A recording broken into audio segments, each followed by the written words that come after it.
Hi, and welcome to my horror den. Para sa ating pangalawang episode, ang napili ko ay isang storya na totoong karanasan ng ating letter sender at babasahin natin yan dito. Kung mapapansin nyo, ngayon ay nandito tayo sa isang abandonado na floor. Matagal na daw itong na-abandona, parang noong 70s pa, abandoned na daw itong floor na to. So, yan, dito natin siya babasahin. Ready na ba kayo? Sana wala tayong magambala habang ginagawa natin to at sana walang magparamdam. Charot. Hindi, kasi maraming usap-usapan na dito daw sa lugar na to, meron daw talagang nagpaparamdam kasi nung araw daw parang may nangyari na hindi maganda dito sa floor na to. Kaya matagal siyang walang nagre-rent, walang renter dito for a very long time. So, yeah. So, kung mapapansin nyo, medyo uncomfy ako. Hindi ako ganun ka-komportable. Kasi, first time ko na dito gagawin. At nakakatakot talaga yung place. Kung nakikita nyo, itong background ko, wala pa to. Nandito pa ako sa part na medyo maliwanag. Sa mga dulo-dulong part nito, talagang sobrang nakakatakot. Sobrang dilim and minsan nagbiblink-blink din yung mga ilaw. At talagang creepy talaga kung creepy tong place. So, let's start. Ang kwento na babasahin natin ay pinadala sa akin ni Jason. So, basahin na natin ang kanyang horror story. Sana wala po ako maistorbo dito habang ginagawa ko to. Ako po si Jason, empleyado sa isang maliit na opisina sa Maynila. Matagal ko nang gustong ibahagi ang karanasan kong ito dahil hanggang ngayon, hindi ko pa rin mabura sa isip ko ang mga nangyayari. Sana mabasa nyo ito at sana may makapagpaliwanag kung bakit ko iyon nararanasan. Ang opisina po namin ay nakatayo sa isang lumang gusali. Modern na ang labas, pero kung titignan mo ng mabuti, makikita mong hindi ito kasing bago ng iniisip ng iba. Sabi ng mga matatagal nang nakatira sa lugar, dati raw itong ospital na nasunog noong dekada 80. Nakatakot kasi yung setting natin. Kung mapapansin nyo, para tayong nasa ospital at nasa luma talaga tayong gusali. So, medyo natatakot ako. So, dati raw itong ospital na nasunog noong dekada 80. Maraming pasyente ang hindi nakalabas at hanggang ngayon ay hindi tiyak kung ilang kaluluwa ang naiwan doon. Noong una, hindi ko iyon pinapansin. Trabaho lang, uwian lang, pero nag-iba ang lahat nang ma-assign ako sa night shift. Isang gabi, ako lang ang naiwan sa opisina. Nasa ikatlong palapag kami at dahil wala ng tao, tahimik ang buong paligid. Tanging tik-tak ng orasan at tunog ng fluorescent light na paminsan-minsang kumukurap ang maririnig. Habang nagtatype ako, biglang may narinig akong kaluskos mula sa hallway. Para bang may mabigat na bagay na hinila. Ang akala ko ay janitor lang, pero naalala kong wala na ring tao sa gusali maliban sa akin. Hoy, ano ba? Ako lang mag-isa dito. Bakit naman ganito tong kwento? Pilit kong binaliwala at pinagpatuloy ang trabaho. Makalipas ang ilang minuto, nakarinig ako ng may hinang yabag. Mabagal, papalapit sa pintuan ng opisina. Kinilabutan ako dahil malinaw na malinaw ang tunog ng sapatos na tumatama sa sahig. Hinintay kong bumukas ang pinto, pero walang dumating.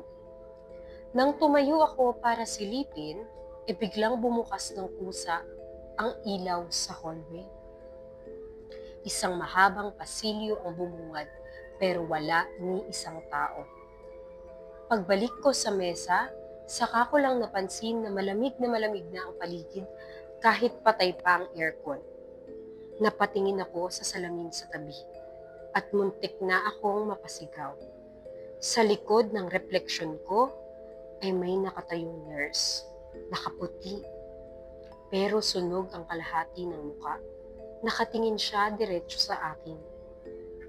Napaatras ako, pero paglingon ko sa aktwal na espasyo, wala namang tao. Tanging sa salamin ko lang siya nakikita at doon ko narinig ang mahihina pero matinis na boses. Marami pa kaming naiwan dito. Nagpantig ang tenga ko at para akong nabingi. Mabilis akong lumabas ng opisina at halos madapa sa pagmamadali. Pero bago pa ako makababa ng hagdan, napansin ko ang mga marka sa pader. Parang mga kamay na sunog, nakadikit at nakaukit sa puting-puting pintura. Pagdating ko sa ground floor, nagulat ako dahil bukas ang lumang ward na dati raw bahagi pa ng ospital. Hindi ito ginagamit pero kung titignan mo, parang may ilaw sa loob. Hindi ko alam kung bakit pero naakit akong sumilip. Doon ko nakita ang mga kama na luma, may mga pasyente pa rin nakahiga. Hindi sila gumagalaw pero nakadilat ang mga mata nila. Lahat sila nakatingin sa akin. Sabay-sabay silang nagsalita, mahina pero sabay-sabay na parang iisang team. Tulungan mo kami, sunog, hindi kami nakalabas. Doon ako tumakbo ng mabilis palabas ng gusali at hindi na muna bumalik sa opisina ng mag-isa. Hanggang ngayon, hindi ko alam kung panaginip lang ba yun o kung totoo ngang nananatili pa rin doon ang mga kaluluwang hindi nakaligtas sa apoy. Jason. Alam nyo, sobrang natatakot ako habang binabasa ko siya kasi yung setting, yung kung saan nangyari yung kwento niya, medyo parehas nitong lugar na to, medyo parehas kung saan tayo ngayon nagbabasa. Kaya medyo natakot talaga ako. Medyo, kaya kung napapansin nyo, siguro pansin sa boses ko na medyo kinakabahan ako sa pag-deliver ko ng story kasi medyo natakot ako. And ayun, kung totoo man to, hindi ko alam kung sa akin mangyayari yun, sobrang creepy, di ba? Kung totoo man to, siguro kung ako si Jason, ang gagawin ko, siguro magpapalit ako, magde-day shift na lang ako. Yun yung mga options ko. Magde-day shift na lang ako, magpapalipat ako ng day shift, o di kaya naman lilipat na lang ako ng trabaho, magre-resign ako, mag-aawol ako, mga ganung bagay. Kasi sobrang nakakatakot, hindi ko ma-imagine. Alam niyo, habang binabasa ko siya, pumapasok siya sa isip ko. Hindi ko alam kung anong mararamdaman ko. Kasi syempre, kung ako yung nasa sitwasyon, sobra-sobra sigurong takot na tipong hindi na ako makakalabas ng bahay namin kasi may isip ko siya paulit-ulit na what if mangyari siya ulit, may magparamdam ulit, and super, super creepy. Ayun, hindi ko alam. So, ayan lang ang storya natin para sa ating pangalawang episode at sana nag-enjoy kayo and sana natakot ko kayo, di ba? Sana kinilabutan din kayo kasi ako super natatakot talaga. So, ayun. So, kung gusto nyo na i-tour ko kayo dito sa abandoned floor na to, i-comment nyo lang dito at itutour ko kayo para sa susunod natin na episode. And for now, ayun lang muna at maraming salamat and sana nag-enjoy kayo dito sa ating kwentong nakakatakot. So, ayun lang. Kung meron rin kayong kakaibang kwento ng kababalaghan, panaginip, nakakatakot ng panaginip, or bangungot, lahat ng inyong karanasan na talaga namang nakakapilabot, or meron kayong karanasan sa multo, sa aswang, kahit saan pa yan, maaari nyo i-email sa akin, sa aking email address na kalagayan dito, or sa aking mga social media accounts, Facebook, Instagram, TikTok, at lahat yan mababasa ko at babasahin natin yan dito. Iniisip ko, guys, na magpunta sa iba't ibang lugar na mayroong pwede mga abandoned places or kahit saan at doon natin siya babasahin.